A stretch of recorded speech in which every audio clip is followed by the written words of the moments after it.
বাঘ ও 4 ষাঁড়। বহুদিন আগের কথা, গভীর এক জঙ্গলে 4টে ষাঁড় থাকত। তারা সব সময় একসাথে থাকত, তাই জঙ্গলের সব জন্তু ওদের আক্রমণ করতে ভয় পেত। আর এই জন্তুদের দলে ছিল একটা বাঘ। বাঘ শিকার করতে এসে ওদের 4 জনকে একসাথে দেখে হতাশ হয়ে ফিরে যেত। ওহো, এই 4 জন তো সবসময় একসাথে থাকে, কি করে ওদের শিকার করব আমি? কাল আবার এসে দেখব। একদিন 4 বন্ধু মিলে একটা বুদ্ধি বার করলো। বন্ধুরা, আমি শুনেছি কাছেই নাকি একটা মাঠ আছে, একেবারে সবুজ ঘাসে ভরা। চল না, আজ আমরা ওখানে ঘাস খেতে যাই। তাই নাকি? তাহলে চলো চলো। দেরি করিস না, তাড়াতাড়ি চল। কচি কচি ঘাসের কথা শুনে আমার জিভে তো জল এসে গেল।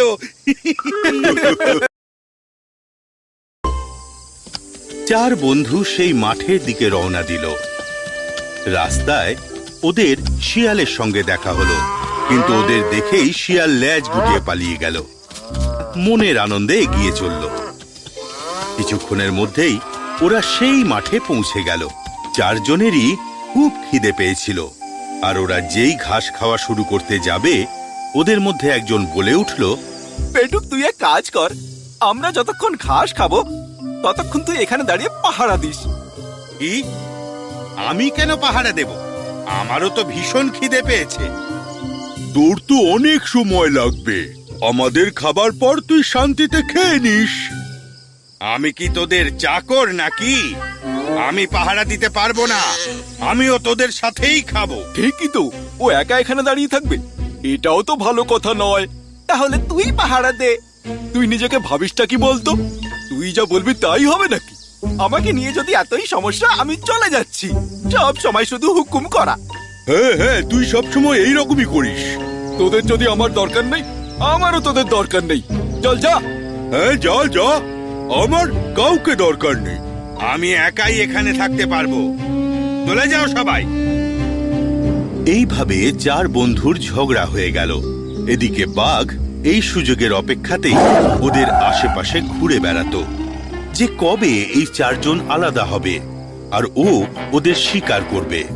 আজও ও ঝোপের পেছনে লুকিয়ে সব ঘটনা দেখছিল। আজ তো দেখছি দারুণ সুযোগ। এবার আমি এই 4 জনকে এক এক করে শেষ করব, আর পেট ভরে খাবো।